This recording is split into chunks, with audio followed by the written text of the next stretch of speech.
Es apenas algo de lo que tenemos para compartir en esta edición de Punto Convergente TV. Nuestros televidentes se pueden conectar con nosotros. ¿Cómo, Sofía?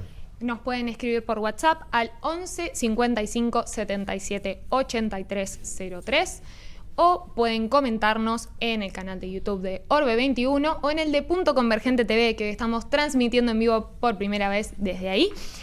Y también nos pueden escribir a nuestro Instagram, Punto Convergente TV, los vamos a estar leyendo. Bueno, y ahora lo prometido.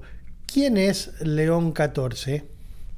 A ver, vamos a esta primera aproximación. Contanos, Sofía. El Papa León XIV es el Papa entre dos mundos, podríamos decir. Su designación marca un hecho histórico, al ser el primer Papa de origen de Estados Unidos, pero también con raíces profundas, espirituales y misioneras en América Latina, porque estuvo misionando en Perú durante 18 años. Y bueno, ayer, a sus 69 años, León XIV llega con esta combinación de experiencias. Estudió matemática y también se formó como religioso de la orden agustiniana por vocación. Sirvió como pastor, como les comentaba, en Perú, y tiene como ese bagaje internacional, multicultural, que lo perfila como un líder con sensibilidad global, que puede unir el desarrollo del norte y el del sur. Tiene mucho peso para él la tradición católica, pero también está dispuesto al diálogo con los desafíos contemporáneos. En su primer mensaje saludó agradeciendo al Papa Francisco, así que por ahí podríamos asumir que va a continuar con su legado, y lo primero que le deseó a la gente fue la paz. Entonces creo que también su papado va a estar bastante marcado por ese mensaje de la paz para todos, ¿no? Sabés que me llamó mucho la atención eso, ¿no? Porque fue muy insistente en el comienzo de su mensaje. Como que dice, yo estoy acá para transmitir esta idea.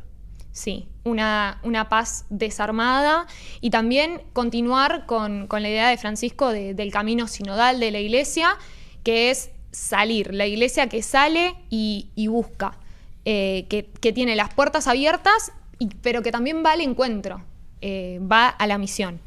Entonces su idea también es como continuar con eso, y va a tener bastantes desafíos, todo su pontificado, en relación a la reforma interna de la Iglesia y también a la política global actual.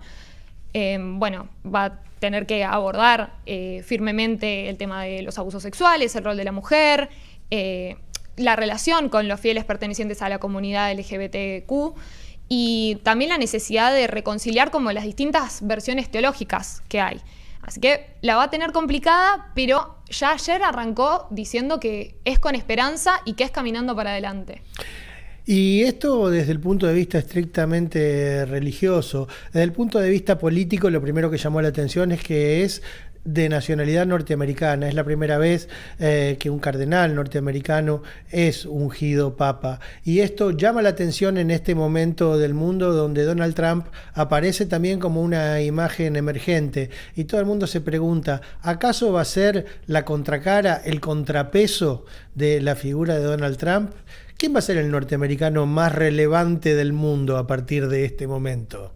Digo, me parece que son todas interrogantes que se están dando y que hablan no solo de la dimensión que tiene desde el punto de vista religioso para la Iglesia León XIV, sino también en su misión, que está muy vinculada también con la paz terrenal, que es con lo que él empezó su llamado y empezó su papado.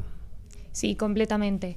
Va a tener que marcar tal vez una independencia entre las dos cosas, pero como obispo de Roma, ¿no? Porque ya no es cardenal de Estados Unidos, de Chicago. La verdad es que es para todos ahora, así que habrá que ver cómo maneja eso. Nos está acompañando alguien que lo conoce muy bien a León XIV, porque estamos en comunicación con Monseñor Alberto Bochatey, que es obispo auxiliar de La Plata, sacerdote de la Orden de San Agustín, es doctor en bioética y miembro de la Pontificia Academia para la Vida. El doctor Bochatey fue una figura clave en el diálogo entre la fe, la ciencia y la ética, y conoció personalmente al Papa León XIV, con quien comparte la espiritualidad agustiniana. ¿Qué tal? ¿Cómo le va? ¿Qué dice, Monseñor? ¿Cómo está? Muchas gracias por comunicarse con nosotros. Muy bien, un gusto saludarlos. Muy contento. Por favor, me imagino que sí, muy contento. ¿Podemos decirle que usted es el amigo del Papa?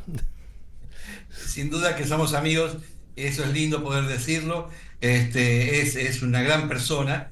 Nosotros somos de la misma congregación religiosa, del mismo año, somos compañeros, hemos estudiado en Roma juntos, aunque él estudiaba Derecho Canónico y yo estudiaba Teología Moral y Bioética, pero convivíamos juntos, hemos compartido la vida juntos. Y después, bueno, cuando me ordenaron obispo, él era padre general de la congregación, de la orden religiosa, y vino acá a Buenos Aires, ahí está la foto que están mostrando ustedes, del día siguiente de mi ordenación, y tuvimos la alegría de concelebrar aquí. Y luego, bueno, ¿Cuándo fue esto? Otros... Esta foto que estábamos viendo recién, ¿cuándo fue esta ceremonia? Eso fue el 10 de marzo de 2013, al día Ajá. siguiente de mi ordenación episcopal, mi primera misa como obispo, y él, como era el padre general y además compañeros, vino desde Roma para acompañarme y estar en mi ordenación. Lo vemos ahí. Y 2 años más tarde, en el 2015, el Papa lo hace obispo a él. Uh-huh. ¿Él estuvo muchas veces en Buenos Aires? Él estuvo en Argentina al menos 3 veces, que yo sepa, no estoy del todo seguro, estos días estamos haciendo memoria. Sí, creo que ha estado 3 veces, incluso ha visitado bastante de Argentina, la zona de Cafayate, Salta, Mendoza, el lugar donde estamos los agustinos, ¿no es cierto? Dígame, ¿podemos pensar que el papado de León XIV va a ser una continuidad del papado del Papa Francisco? Mira, es una continuidad de San Pedro y de todos los que vinieron detrás. Y sí, pero tomando tu pregunta, sin duda, yo creo que las grandes líneas que trazó el Papa Francisco, como el camino sinodal, el tema de los emigrantes, el tema de la mujer, el tema de los más pobres, el tema de los abusos en la iglesia, en fin, todas estas grandes líneas no se vuelven atrás. Y el Papa León lo va a seguir adelante seguramente, porque él también formó parte de este proyecto. No nos olvidemos que es el Papa Francisco el que lo hace obispo, el Papa Francisco lo lleva a Roma, lo hace encargado nada menos que del dicasterio de los obispos, y después lo hace cardenal, hace poco tiempo. O sea que sin duda se llevaban muy bien, se entendían, y el Papa León fue acompañando todas las propuestas y las líneas pastorales del Papa Francisco. Así que sin duda habrá una continuidad con un estilo diferente, porque es un hombre más serio, más tímido en cierta forma, no tiene esa espontaneidad. No creo que lo veamos tomar mate en la Plaza de San Pedro, por ejemplo, ¿viste? Pero es un hombre muy afable, muy educado, muy correcto, muy profundo, pero tiene ideas de la iglesia para adelante, ¿no? ¿Y qué desafíos y oportunidades representan esas? Mira, los desafíos yo creo que son un poco los que dejó pendientes el Papa Francisco, y que él ya lo dijo ayer en el saludo del balcón. Por ejemplo, el tema de la paz. Creo que 5 o 6 veces repitió la paz de Cristo, la paz con ustedes, vivamos en paz, que no haya armas, la necesidad de un mundo de encuentro, ¿no? La cultura del encuentro que proponía el Papa Francisco, y después tantos otros temas que seguro tienen que ver con la pastoral de la iglesia, tema de educación, tema de los enfermos, la vida, tantos temas que yo creo que él verá qué prioridad le da. En fin, me imagino que tendrá la cabeza más aturdida que nosotros, ¿no? ¿Usted cree que puede, por su carácter, por cómo lo describe, ser un papa que ayude a conciliar estas posiciones reformistas y conservadoras que hoy se dan en el seno de la iglesia?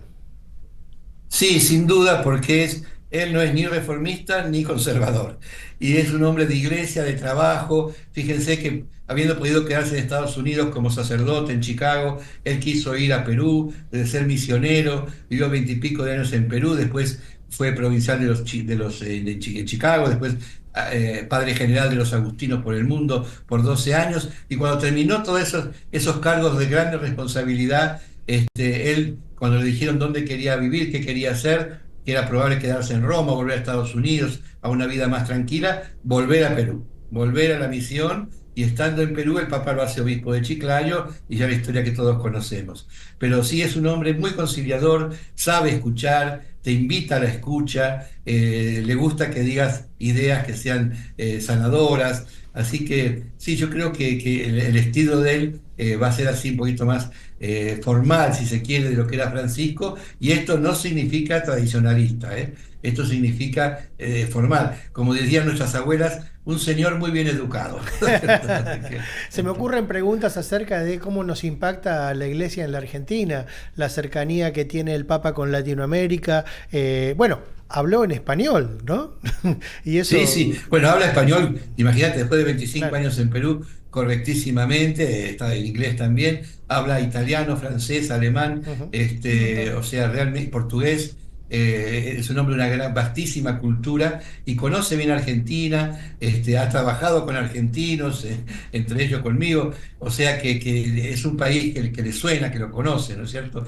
Puede no estar en el detalle de la cosa cotidiana, pero sin duda la inserción de el estructurar toda América Latina como países hermanos, seguro que lo tienen claro. Él conoce desde México hasta Tierra del Fuego toda América, ¿no es cierto? Y toda América Latina también. También el Caribe, ya te digo, ha recorrido el mundo 2 veces, porque siendo general de los agustinos, tenía la obligación de visitar todos los países donde estaban los agustinos. Al haber sido en 2 periodos, lo hizo 2 veces. O sea que literalmente nosotros estamos en más de 90 países en el mundo, y o sea, conoce Asia, África, toda América, Oceanía, ha estado en China, en fin, un hombre de una cultura, de una visión del mundo muy, muy amplia. ¿Y qué diría que significa ser un papa agustino? ¿Cómo sería el trato Perdón, sabes que tu humano? micrófono no lo escucho bien, discúlpame. No, no, digo, ¿qué significa ser agustino? Mira, lo característico de la Orden de San Agustín, que fuimos fundados por San Agustín allá en los años 400, es la vida comunitaria. San Agustín enamorado de la iglesia originaria, de Hechos 2:42, 4:32, donde ahí está descrito cómo tenían todo en común, rezaban en común, comían en común, predicaban y iban consiguiendo amigos por la bondad que tenían. Y San Agustín piensa la vida de la iglesia de esa manera y nos invita a vivirla de esa manera. Y otra condición que pone a San Agustín en la espiritualidad agustiniana es el amor a la iglesia y el servir a la iglesia. Él no dice tienen que hacer tal o cual cosa, no dice educación, hospitales, escuelas, sino que dice lo que la iglesia te pida. Y por eso los agustinos en el mundo atendemos misiones, tenemos universidades, tenemos parroquias, hospitales, de todo, donde en cada país donde ha habido necesidades y se ha podido hacer un servicio, ahí estamos. Y creo que el Papa León ahora se le ha pedido un servicio, menudo servicio, ¿verdad?, del papado, y lo debe estar asumiendo en este espíritu agustiniano de amar y obedecer lo que la iglesia te pide.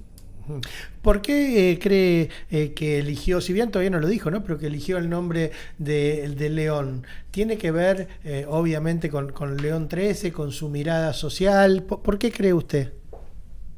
Mira, vamos a esperar a ver que nos cuente él por qué lo pensó. Ujú. Pero yo te digo tres elementos que a mí me han venido a la mente.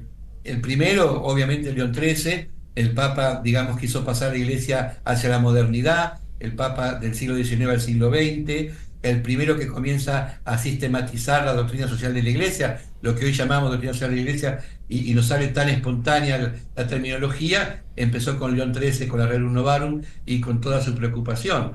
Sin duda que esa es una forma de decir, acá estoy, comienzo, vengo desde León XIII en adelante, ¿no? Ujú. No estoy mirando ayer o hoy, es una historia mucho más larga. Otra cuestión que no tiene que ver con León XIII, sino con Fray León. el amigo, el compañero de Francisco de Asís, que es el que lo va a seguir, ¿no es cierto? El que sigue a Francisco es León. O sea que también ahí tiene que haber un puente. Y una tercera razón, que sin duda menor y que no lo habrá elegido por eso, pero puede haber sumado, es algo que por ahí no se conoce, y es que León XIII es de un pueblo en Italia donde estaban los agustinos, había un convento agustino en su pueblo, eran los curas del pueblo, y los papás de León XIII eran una familia rica y manda a estudiar a su hijo con los frailes, con los agustinos. No había el sistema de escuela que tenemos en este tiempo, pero lo que sería la primaria y la secundaria la hizo con los agustinos. Él se consideraba hijo de exalumno de los agustinos. Y de hecho, cuando llega a ser cardenal y papa, siempre tuvo una mirada benévola y cercana con los agustinos. O sea que también hay un vínculo de familia agustiniana con él. ¿Cómo interpreta finalmente el discurso que dio el Papa en la plaza cuando le tocó dirigirse a todos los fieles que estaban allí? Más allá del punto vinculado con la paz, hubo otras ideas ahí salientes. Sí, hubo varios temas. Primero, recordar a Francisco. Evidentemente él no estaba en ese balcón si no era por Francisco, no solo porque había muerto Francisco, sino porque Francisco lo llevó al cardenalato, lo llevó a Roma y le abrió las puertas a esta posibilidad. Eso por un lado. Después, el detalle de hablar en español, pero no por hablar español, sino por recordar su diócesis. Habló como obispo, ¿no es cierto?, a mi querida diócesis de Chiclayo, ¿no es cierto? Imagínate la alegría que habrá producido a los de Chiclayo, ya cuando vieron que había sido él elegido papa y cuando lo escucharon hablar en español dirigiéndose a ellos, ¿no es cierto? Ahí sale el pastor, ¿no? Le salió el obispo de fondo. Seré papa, pero sigo siendo el ex obispo de Chiclayo, ¿no es cierto?, mi querida diócesis. Y después también cuando se dirigió a la gente, lo vimos nervioso, en algún momento se trastabilló un poquito con las palabras, porque era evidente que estaba contento, sereno, pero profundamente emocionado, ¿no es cierto? Así que me imagino que en ese discurso lo vimos un poco de cuerpo entero, porque vimos su cálida sonrisa, viste que tiene una sonrisa muy afable, muy amable, pero también se le vio con una cara seria, no estaba ahí a decir cosas populares, estaba a dar un mensaje pastoral. Monseñor Bochatey, usted está participando en este momento de la conferencia episcopal, ¿verdad? ¿Y cuál Estamos terminando en este momento. Sí, me imagino que estarán muy contentos. ¿Cuál es el clima? Sí, hubo una euforia muy grande, una gran alegría. Justo como fue a la hora del mediodía, la fumata blanca salió mientras estábamos almorzando, así que terminamos rápido el almuerzo y nos fuimos a la sala común que hay acá, la sala de las audiencias. Pusieron una filmación, un televisor para poder ver la RAI, ahí la televisión vaticana, y bueno, había una gran expectativa. Muchos de los obispos lo conocieron porque por un motivo u otro en Roma tuvieron que ver con él, así que parecía que un gol de media cancha. Muy bien. De alegría todo, muy, muy emotivo, muy emocionante. Yo realmente sabía que había una posibilidad, pero pensaba que por ahí salía otro cardenal con más fuerza, más historia detrás. No me diga, lo tenía ahí entre sus posibles. Sí, para mí siempre. Es más, yo hablando antes, como se hablaba, yo decía, mira, sería un buen papa. Lo que pasa es que nadie lo conoce, pero tiene todas estas cualidades. Es norteamericano, pero es latinoamericano, es misionero, pero fue rector de universidad. O sea, ha pasado por todo lo que se puede ocurrir en la vida de un sacerdote. Él lo vivió, ¿no es cierto? Uh-huh. Así que, pero yo pensaba, como decían los medios, uno no sabe, siempre estás abierto a lo que puede pasar. Y bueno, la verdad que el Espíritu Santo creo que ha hecho una muy buena elección. Monseñor Bochatey, muchas gracias por toda esta conversación y por contarnos esta intimidad de cómo es el nuevo Papa desde su mirada tan cercana. Muchas gracias. Gracias a ustedes. Hasta luego. Vamos a una pausa y ya regresamos en Punto Convergente TV, el programa que hacen los estudiantes de las carreras de comunicación del Departamento de Ciencias de la Comunicación y Periodismo de la Universidad Católica Argentina.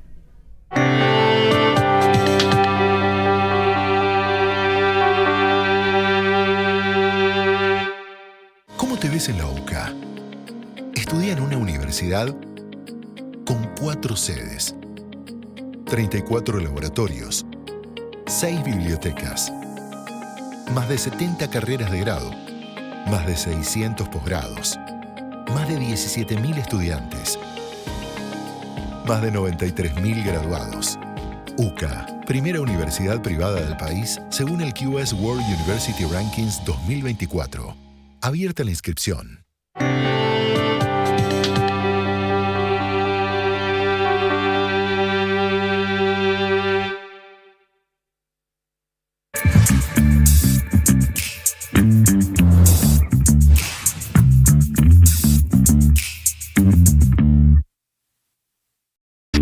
Suscríbete a nuestro canal de YouTube. Canal Orbe 21. Canal Orbe 21. Canal Orbe 21. Activa la campanita. Para estar al tanto de todos nuestros contenidos. Suscríbete a nuestro canal. Y activa las notificaciones. Poliedro. Poliedro. Poliedro.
Francisco. Quédate que te contamos los ofertones que te puedes encontrar.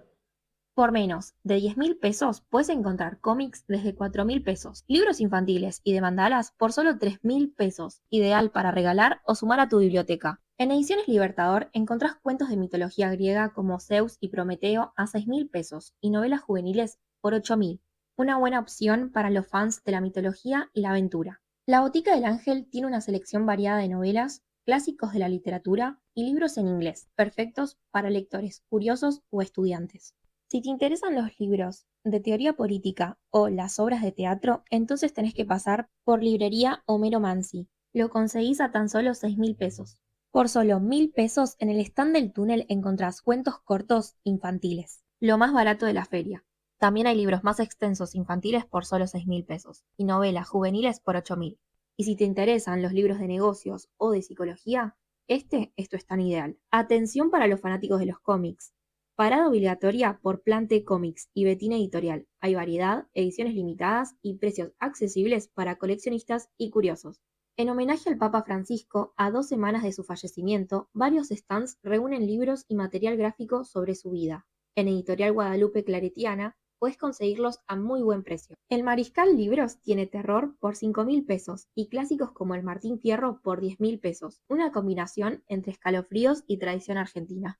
Yo, si soy vos, con lo caro que están los libros, aprovecho estos precios en los últimos días de la feria. Termina el 12 de mayo.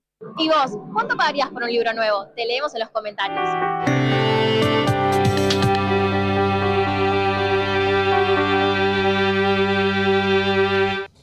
Y decíamos al comienzo del programa que nos íbamos a ocupar de un tema que fue producto de una profunda investigación que hizo el Observatorio de la Deuda Social Argentina de la UCA. Es un estudio acerca de las adicciones, pero no solo los consumos adictivos vinculados con drogas ilícitas, con el alcohol, con el tabaco, sino también adicciones que están vinculadas con las pantallas, con el uso excesivo del celular, con las apuestas online. Un informe que justamente se presentó la semana pasada en la Feria del Libro y estamos hoy con una de sus autoras, con Agustina Paternò, que es psicóloga e investigadora del Observatorio de la Deuda Social. ¿Qué tal, Agustina? ¿Cómo te va? Bienvenida. Bien. Te presento a quienes nos van a acompañar en esta charla: a Josefina Mazurco, a Denise Cabalín, a Tomás Loaiz, a todos estudiantes de comunicación de la UCA. Contanos, este estudio lleva, las primeras conclusiones son alarmantes, ¿no? Por el lado de los adultos, el 60% consume alcohol todos los meses, 4 de cada 10 jóvenes tienen un uso problemático del celular, 1 de cada 6 hizo apuestas online. ¿Qué nos están diciendo estos números? Bien, primero, muchas gracias por la invitación, poder estar acá y visibilizar el trabajo que realizamos. Es un estudio realizado en adultos, en población adulta de 18 a 75 años de la Ciudad Autónoma de Buenos Aires. Y es la primera vez que contamos con datos representativos de la Ciudad Autónoma de Buenos Aires, que era algo necesario. Y creo que lo interesante fue también poder mostrar esta multiplicidad de prácticas de riesgo adictivo, no quedarnos únicamente con el consumo problemático de sustancias, sino también poder abordar otras prácticas de riesgo adictivo. Las llamamos prácticas de riesgo adictivo porque potencialmente pueden dar lugar a una dependencia o una adicción. Entonces necesitábamos datos representativos de la ciudad sobre consumo de sustancias, uso de celular y apuestas en línea, para también en función de eso empezar a trabajar en su prevención y su intervención. Creo que son alarmantes, son datos altos y que nos muestran la exposición a la cantidad de conductas de consumo a las cuales estamos expuestos. Digo, ¿qué fue lo que más le preocupó? ¿El tema del alcohol o lo que le resultó más novedoso, no, digamos? Sí, creo que no nos sorprendimos desde el lado de que con respecto al consumo de sustancias, las más prevalentes son el consumo de alcohol, de tabaco y de marihuana, y de cocaína luego. Era algo que veníamos viendo en estudios de otros países también, y digamos a nivel nacional, datos de 2017 también nos iban mostrando un poco esa línea. Sí, lo que nos sorprende, y es algo también novedoso que pudimos aportar en el estudio, es la cantidad de personas que consumen que además están en riesgo. Y, digamos, a ver, ¿cómo es eso? En cada una de estas conductas de consumo pudimos evaluar, más allá de que sean consumidores, el nivel de riesgo al cual están expuestos. Y por ejemplo, con respecto al uso del celular, que también era una conducta de las más novedosas porque no se habían estudiado previamente, vemos que, por ejemplo, entre los jóvenes de 18 a 29 años, si bien es casi normativo el uso del celular y todos lo usan, el 90% tiene un uso de riesgo. A través de una escala que incluíamos en el cuestionario podíamos evaluar el nivel de riesgo al cual estaban expuestos los jóvenes. ¿Por el tiempo que están expuestos o por qué? ¿O por lo que hacían con el celular? Por el tiempo y las conductas también, ¿no? ¿Qué tipo de uso le damos al celular? Esto de estar consultándolo cada pocos minutos, el no poder dejar, el olvidárnoslo en casa es un drama.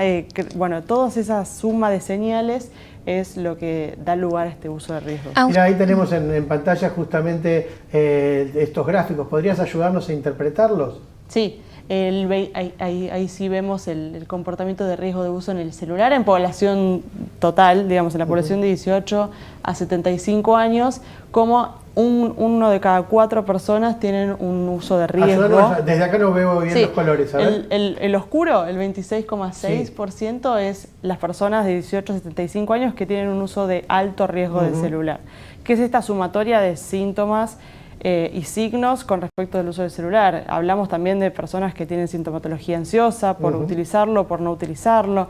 Bueno, creo que eso también nos va mostrando no solamente las conductas de consumo, sino el riesgo al cual estamos expuestos. Agustina, ¿esto puede tener que ver con el tema del famoso FOMO o llamado miedo a quedarse afuera, el tema del uso excesivo? Sí, por ahí es un concepto que últimamente estamos escuchando mucho con respecto a muchas de estas conductas, el miedo a perderse algo, a perderse una situación, el quedarse fuera del radar social, sí, FOMO, por sus siglas en inglés, sí, que es este miedo a perderse alguna situación. Y claramente con respecto al uso del celular, pero también con las sustancias también, ¿no? El perderse la situación, muchas de estas conductas se dan por la curiosidad que tienen las personas, más que nada los jóvenes, pero en general todas las personas, la búsqueda de sensaciones, la curiosidad por también tener esas experiencias que otros tienen. Entonces, claramente son conductas que se han visto asociadas. Sí, porque en jóvenes puede ser que el 70% fue el consumo en varones específicamente, ¿no? Lo que vemos en la mayoría de estas conductas es que son más prevalentes, es decir, las vemos con mayor frecuencia en los jóvenes. Nosotros trabajamos con toda la población adulta de 18 a 75 años, pero en los jóvenes de 18 a 29 es donde vemos un mayor uso de celular, un mayor consumo de sustancias, también una mayor conducta de apuestas en línea, pero no así las conductas de apuestas presenciales. Esas sí todavía permanecen más frecuentes o más prevalentes en las personas adultas. ¿Y son datos que se sostienen en el tiempo o cambiaron? Bueno, ahí estamos como en la novedad de que no contábamos con esta información, también por eso era necesario y por eso también se planteó este estudio en colaboración con el Gobierno de la Ciudad y el Observatorio. Fue de interés del Gobierno de la Ciudad poder tener esta información para poder actuar en consecuencia.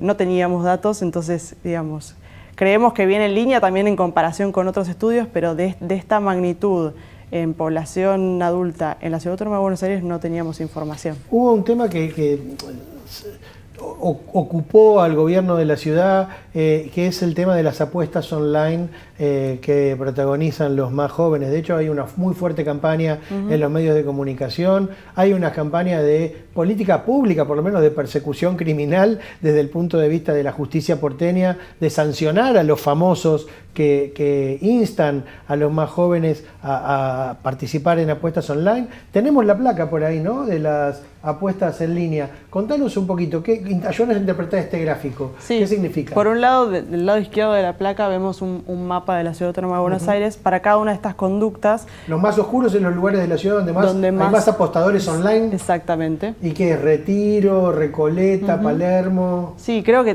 también era de interés del gobierno de la ciudad poder tener un diagnóstico del contexto de cada una de las comunas, para también conocer cuáles son las necesidades y cuáles son las prioridades a trabajar en cada uno de los espacios, ¿sí? En algunos espacios era necesario trabajar más desde la prevención e intervención en consumo de sustancias, en otras con respecto a las apuestas en línea. El poder tener un diagnóstico contextualizado hace más fácil el poder planificar las estrategias de intervención.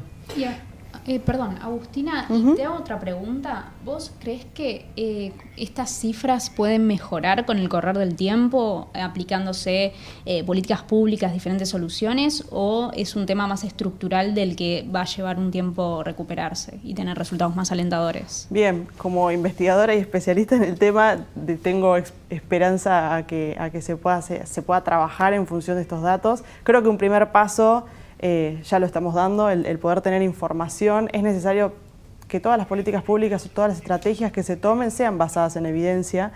Creo que estos datos vienen a reflejar un montón de preocupaciones que ya teníamos y que se hablaban tal vez en las casas, en las escuelas o en la televisión, pero necesitábamos datos para poder actuar. Sé que hay, digamos, también por eso se planteó el estudio, sé que hay un interés en trabajar a pos de estas problemáticas en función de los datos. Creo que también es algo a trabajar en la macro, digamos, a través de políticas públicas, y también en la micro. Creo que les agradezco también a ustedes el visibilizar los datos, porque también desde casa, desde las escuelas, también podemos ir planteando formas de poder trabajar por estas problemáticas. Hay como una normalización o minimización en las prácticas del consumo frecuente de alcohol o marihuana, sobre todo en los jóvenes. Esta normalización, digamos, social, ¿vos crees que esto es algo que puede tener consecuencias para que se agraven estas conductas adictivas o se queda ahí? Y lo que sucede, tal vez por eso también se hace una problemática más bien estructural. Creo que también hay una normalización, hay una aceptación social con respecto a estas conductas. Entonces, también vivimos en una sociedad que constantemente nos invita a consumir, ya sea a través de recién mencionábamos las redes sociales, pero también, digamos, en los medios de comunicación, en el hogar. Digamos, la constante observación de estas conductas también invita a las personas a que cada vez se den estas conductas a edades más tempranas. Y la realidad es que los adolescentes, los jóvenes son quienes más en riesgo están expuestos a estas conductas. Agustina, disculpe, pero quería hacer una pregunta un poco más técnica del lado psicológico, pero volviendo a lo que dice, ¿cuáles son los motivos de consumo? ¿Es la sociedad? ¿Puede ser los algoritmos ahora con los jóvenes? ¿Qué es lo que lleva a esa necesidad de consumir algo y seguir consumirlo? Creo que algo que lo hace tan complejo a estas problemáticas es la multiplicidad de factores que llevan a que estos consumos se den. Sin duda, las características de la sociedad en la que vivimos, que digamos, constantemente 24/7 estamos escuchando o invitados a consumir bebidas alcohólicas, a consumir juegos de apuestas, a utilizar las redes sociales. Creo que eso, digamos, es uno de los factores, pero digamos, después hay un montón más para trabajar.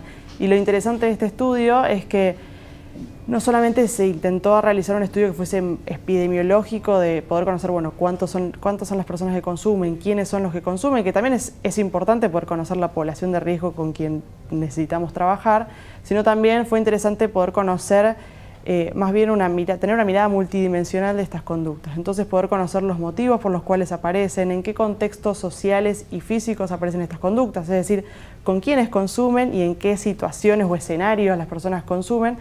Porque es ahí donde tenemos que trabajar, es ahí donde tenemos que dirigir las estrategias. No es tanto creo que a los jóvenes no es tanto explicarles los riesgos a los cuales están expuestos o cuál es el consumo, porque se conocen, sino también trabajar sobre esos motivos, digamos, que no aparezca esa necesidad de pertenecer o de buscar la conducta de consumo por curiosidad, por búsqueda de sensaciones. Ahí es donde tenemos que trabajar.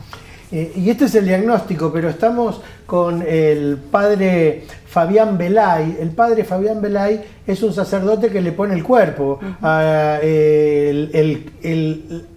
luchar contra estas prácticas de consumo potencialmente adictivas. Coordina la pastoral de drogodependencia, lidera la comunidad Padre Misericordioso, está en Rosario el padre Belay. ¿Qué tal, padre? ¿Cómo le va? Muchas gracias por estar en contacto con nosotros.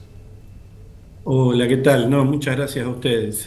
Seguramente usted estaba escuchando el diagnóstico que hacía Agustina Paternò del Observatorio de la Deuda Social de la UCA con este estudio. Y cuéntenos, ¿cómo se le pone el cuerpo a estas conductas? ¿Cómo se trabaja con los jóvenes que están padeciendo estos problemas? Bueno, me parece que en el caminar de la experiencia de todos los hogares de Cristo, la respuesta siempre es una respuesta que tiene que ser en comunidad. Nosotros estuve en la presentación de la estadística que se hizo en la UCA. Bueno, la verdad que comparando un poco con algunos datos que se publicaron hace poco acá en la ciudad de Rosario, son mucho más alarmantes los que tenemos en Rosario, lamentablemente, pero creo que la respuesta siempre es en comunidad. Nosotros lo que nos estamos encontrando en muchos de nuestros barrios es una tercera generación en consumo y la realidad es que al no haber familias, la propuesta tiene que ser que la comunidad sea de familia, ¿no? Y sea de una red que primero abrace y reciba a la vida que se acerca a una situación muy dolorosa del consumo. Cuando usted habla del no haber familias, está hablando de que en esos grupos ya no está esa trama de contención. Mira, nosotros tenemos una estadística interna en nuestra comunidad de 435 personas que el año pasado se acercaron. El 50% había iniciado el consumo antes de los 14 años. Es decir, son hijos y nietos, en muchos casos, de personas en situación de consumo. Entonces, pensemos que ese abuelo, ese padre, que está atravesado por el consumo, o que ya no está porque está muerto, o porque está detenido, o porque está muchas veces atravesado también por la venta, hace que hoy tengamos a muchos niños y adolescentes sin contención. Para nosotros el tema del consumo es un tema en una vida que necesita ser abordada desde la contención, la educación, el aprendizaje de un oficio y la creación también de una oportunidad laboral. Sofi. En este momento creo que para el gran desafío, y bueno, el Papa Francisco decía, ¿no?, a los hogares de Cristo hay que recibir la vida como viene y hay que acompañar toda la vida. Por eso para nosotros es clave no que una persona ingrese a un tratamiento y se gradúe. La clave es que esta persona se sienta que es parte de una familia, de una comunidad en la que hay un médico que lo va a atender, donde hay un psicólogo que lo va a escuchar, donde va a haber también un hermano que le va a poner un oído, donde va a encontrar un sentido espiritual a su vida, donde va a poder hacer experiencia de sentirse perdonado y amado por Dios. Por eso los datos, que la verdad que son muy buenos, porque digo, hay que tener coraje siempre para publicar datos e información, porque es visibilizar un problema que muchas veces se tiende a negar. Padre, a mí me gustaría preguntarle si para usted la ley de salud mental limita o contribuye en el acceso a la recuperación del adicto. Mira, creo que la ley, ahí hay una cuestión en la ley, que por ejemplo la ley no está pensando nunca en el adicto vulnerable y pobre, es decir, que es una situación. Hoy poder brindar un espacio de atención a una persona vulnerable donde no tiene recursos económicos es muy costoso. Si uno quisiera poder responder ante lo que la ley plantea, sería costoso. En muchos casos también es verdad que se ha hecho una muy mala interpretación de la ley. En otros casos se ha usado la ley para no alojar, para no acompañar los procedimientos de crisis. Creo que por eso para mí me parece importante el tema de las estadísticas, porque en la estadística muchas veces muestra un dato duro que el único que muchas veces termina visibilizando esa realidad son aquellos que tocamos esa realidad porque es familiar, porque trabajamos en estos temas, y lo hacemos desde lo fenomenológico, ¿no? Pero creo que el dato estadístico nos hace ver la gravedad del problema. Creo que la ley lamentablemente no se ha implementado en su totalidad, y en muchos casos se ha usado como una herramienta de expulsión para no alojar en los efectores públicos a los que necesitan atención. Muchas gracias, padre Fabián Belay, por compartir esta tarea que usted está haciendo ahí en Rosario, poniéndole el cuerpo a estas problemáticas. Lo vamos a volver a consultar. Bueno, muchas gracias a ustedes y gracias por darle visibilidad a todo este tema que nos atraviesa a todos como sociedad. Que Dios los bendiga. Gracias, padre. Agustina, el padre nos hablaba de una situación particularmente complicada en la ciudad de Rosario. Ustedes, cuando hablan de adicciones que son proclives a poner a los jóvenes, por ejemplo, en situaciones de riesgo, ¿riesgo de que, como los que te está comentando el padre? Sí, creo que además comentaba una situación, recién hablábamos de cómo una sociedad nos invita a consumir, el que nuestro entorno también tenga situaciones de consumo, eso también es algo que a lo cual desde chicos tal vez estos jóvenes están expuestos a la observación de estas conductas como algo natural, como lo que hablábamos antes.